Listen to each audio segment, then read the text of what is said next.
everyone, welcome back. My name is Ashley, and in this video I wanted to talk about all the books that I wanted to read in 2026. Well, maybe not all, but 26 books for 2026. And then I thought at the end it might be fun to go through some of my reading goals for this year.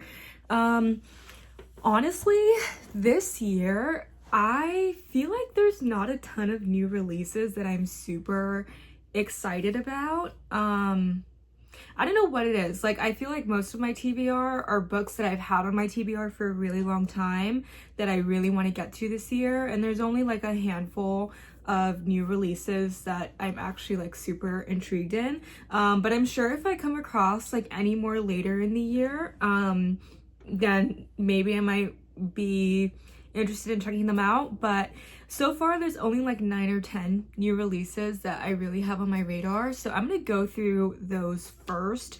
The first book that I want to read is The Future Saints. It already came out, or I believe it's coming out in January, but it was my book of the month pick for January, and I'm really excited to read it. I heard it's about like a band, and I love any kind of fiction book that revolves around music, and so I feel like that book is going to be really, really good. Then I want to read The Misconnection by Tia Williams. This is probably the book that I'm the most excited about this year. I love Tia Williams. She is like one of my favorite like authors ever. I think she is so funny. Her books are so good.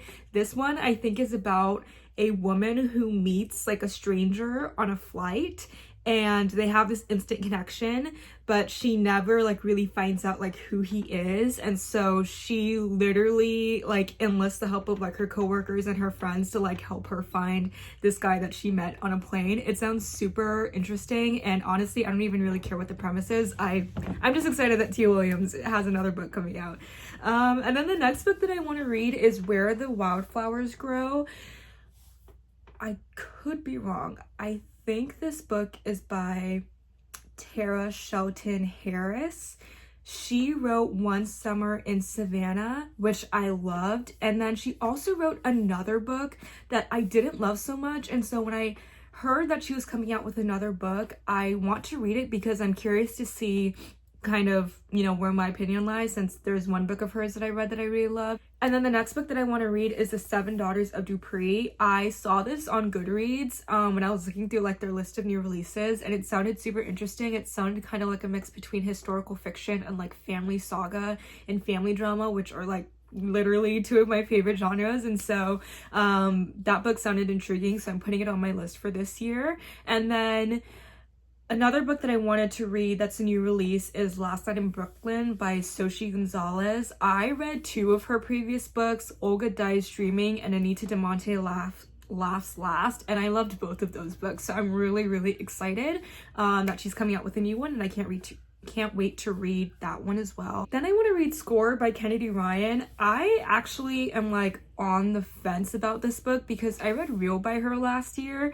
and I liked it, but I didn't love it, and so I honestly wasn't sure if I was going to read Score, but I do have to say, like, it intrigues me. Like, I am actually pretty interested in seeing how I feel about this book, and so I definitely want to check out Score because I'm curious to see if I would like it more than I liked Real, and I really do enjoy Kennedy Ryan as an author, and so I want to give this book a chance. Then I want to read Big Girl Blitz. I'm not sure who the author is, but this is like the 3rd book in an interconnected series following 3 best friends.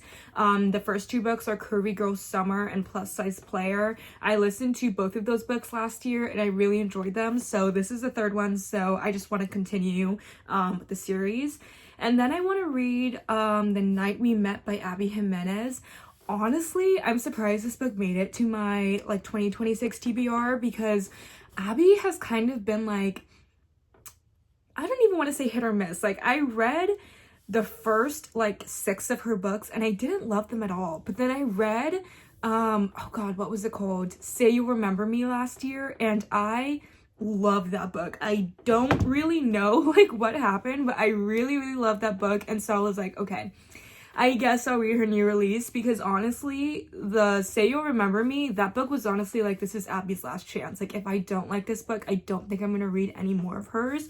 But I love Say You'll Remember Me, so of course I want to read her new release, and I heard it's kind of like a companion novel to Say You'll Remember Me, so I'm actually pretty interested to see how that goes. Then I want to read Just Friends by Haley Pham. I'm a huge fan of Haley Pham. I love her videos, and so I'm so proud of her, and was just so excited when I heard that she was coming out with a book, and so I just really want to read it. It sounds so cute, like Friends to Lovers, which I love, or like childhood friends to lovers, so I can't wait for her book to come out in March. I will definitely be first in line to read that one. Yeah, I honestly think those are the new releases that are on my radar this year. Not too many. I think that was like 9. And so let's get into the books that I've had on my TBR for a really long time that I'm like, I have to get to them this year. The first one is All About Love by Bell Hooks. I've just wanted to read like something by Bell Hooks for a while now, and I heard this book is one of her most like popular ones, so I really want to get to that one. It's been on my TBR for quite a bit. I was supposed to read it last year and I didn't, so I really do want to try to read it this year. Then I want to read Heated Rivalry. I'm actually already reading that one, and I mean, I'm gonna like leave it for like a reading wrap up as to like how I feel about that book. It's good, don't get me wrong, but I'm like, I didn't realize how that it was like basically smut. But Heated Rivalry, I'm proud to say I already started that one. I honestly never heard about that book until I heard it going viral on TikTok, as I'm sure so many people have, and I really want to watch the show, so of course I have to read the book beforehand.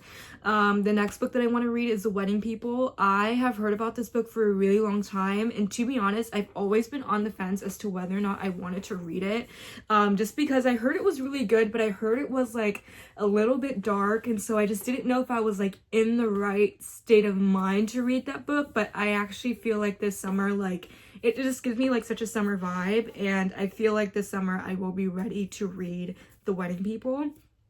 So I'm excited to just like be in the loop with everyone else, because I feel so left out that I haven't read this book yet.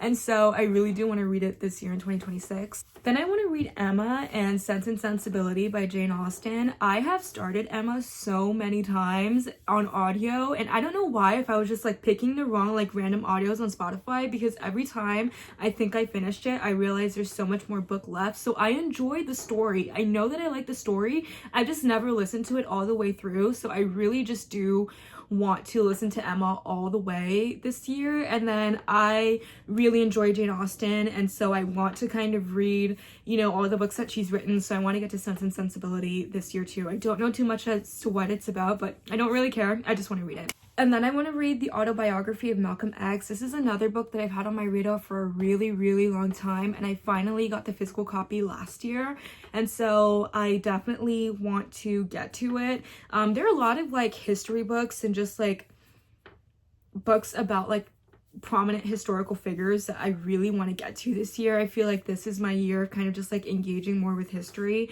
and so The Autobiography of Malcolm X is a part of that.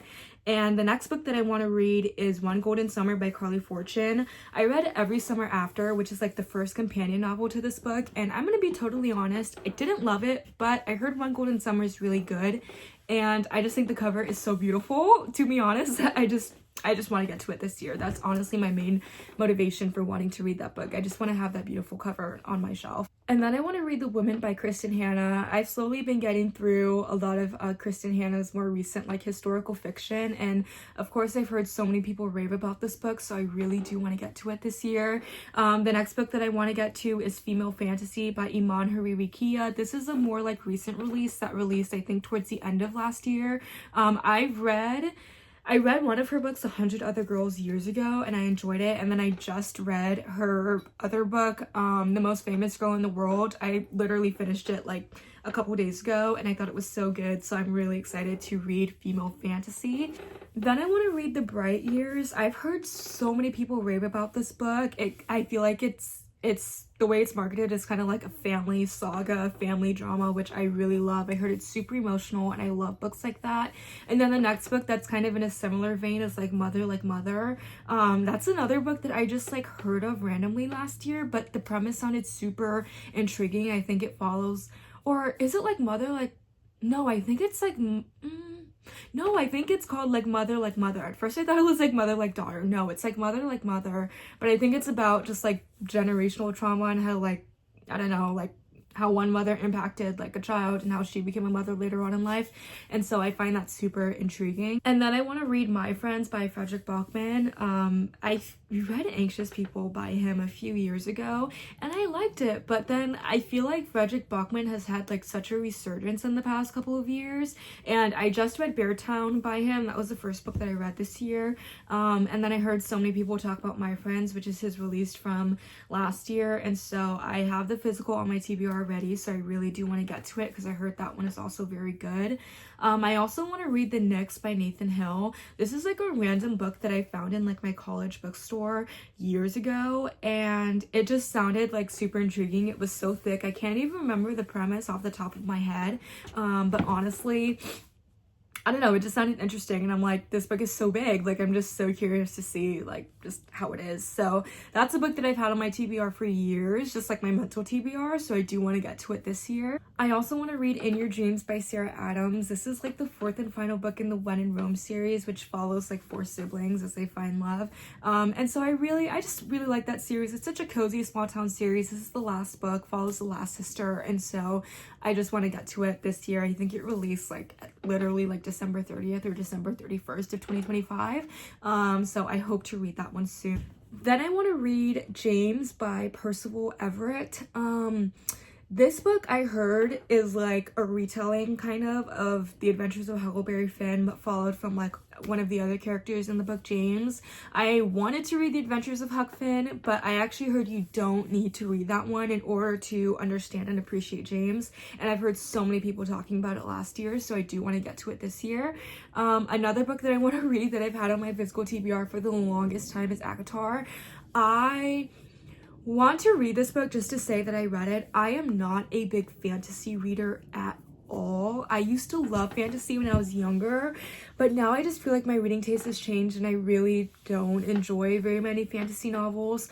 But of course, like I've heard so many people talk about ACOTAR, and a old coworker gifted it to me a couple years ago, and I just still haven't read it yet, so I really do want to try to get to that book this year. And then the last book that I want to get to in 2026, or number 26 out of my 26 books, is Detransition Baby by Tori Peters. Again, this is like another one of those books that I saw in like a college bookstore, and it just sounded so interesting, and I've had it on my mental TBR for so long, and I finally, like literally a couple weeks ago, picked up the physical book, or like bought the physical book, and so I really, really want to get to it this year. I wanted to read it for years. I think it's basically about this couple. I think both of them are both trans, but then one of who was it, like I don't know, one of them ends up like detransitioning, and then like I think another one of them like ends up having like an affair with their boss, but then the boss gets like pregnant, and so they're trying to figure out like how do we navigate like our relationships and just like coming together as a family. So I hope it's good. I've hyped this book up so much in my head because it sounds so interesting, and so yeah, that's Detransition Baby. So those are the 26 books I want to read in 2026. And now let's get to like some of my reading goals. As far as like how many books I want to read, my goal is 52. I read 100 books last year, and that's a personal goal that I've wanted to accomplish for a really long time. So I'm glad that I accomplished it, but I will say I feel like I put so much pressure on myself to read 100 books, and I don't regret it. Like, I'm glad that I did it. I'm glad that I can say, oh yeah, one year I read 100 books, but I felt like because I was so focused on hitting that goal, I spent like so much time reading when maybe there were times where I wanted to do something else or I should have gone to sleep, but I was like, no, I need to finish this book. And so this year I want to focus on, like, as so many people are, like, staying off my phone, but also engaging in other hobbies. And reading is a hobby that I love, but it's not the only thing that I like to do. And so I want to make time in my life for other hobbies. And so because of that, I think I want to just like whittle down my reading goal and just like really focus on just like reading books that I enjoy. And if I surpass that goal, that's fine, but I'm not gonna put like any pressure on myself. I feel like one book a week is reasonable, and so that's kind of the goal that I have my focus on this year. Another goal that I want is that I'm a part of a book club, and I want to read every book club pick this year. I joined literally a year ago, and I didn't read every single book that was picked, but I really do want to challenge myself to just read every month's selection, so that way I can engage in the discussions and the conversations. And then in a similar vein, I am a like subscriber of the Book of the Month book subscription, and I want to read every book pick from, you know, that I pick each month. I have books from Book of the Month that are sitting on my physical TBR and have been sitting on my physical TBR for a really long time. So this year my goal is like, as I get each book pick every month, I read it that month, so that way it's not just getting like brushed to my physical TBR and just like making that physical pile grow even larger. Another goal is that I want to read 12 nonfiction books. I don't really see that being a problem, considering I have so many like nonfiction on my physical TBR, and I really enjoy listening to like memoirs, and so I don't see that being an issue. I also want to read 3 classics. I feel like that's pretty reasonable, especially since I already talked about wanting to read Emma and Sense and Sensibility. I'm thinking another classic that I might want to get to is either Of Mice and Men or Grapes of Wrath, but yeah, those are kind of the books that I think that I have on my radar as far as classic goes, but I want to read more classics, but I don't want to push myself, especially since I know they're a little bit more difficult to read, and I found that listening to classics actually makes it a lot easier for me to engage with them. So I think 3 is a reasonable number for me. I think that number works for me. And then the last one is just like, I just talked about the 26 books I want to read in 2026 books, and I want to read all of them. I had 25 books that I wanted to read in 2025, and I read most of them, but I didn't read all of them. And so I really, all these books that I just talked about that are on my radar, I want to get to all of them in 2026. I don't want to carry them over into the next year. So those are kind of my reading goals. I feel like they all seem pretty reasonable and manageable, and I like that it gives me a little bit of structure to my reading. I do want to mood read and read whatever I want, but I'm glad that most of the books that I talked about are already on my physical TBR, and so I just really want to whittle my physical TBR down this year, focus on the books that I've had on my radar for a really long time, and hopefully make 2026 an amazing reading year. If any of you guys are watching this video, leave a comment as to some of the books that you want to get to this year. I hope this book or this video gave you some ideas as to what books to pick up, and I'll see you in the next video. Bye.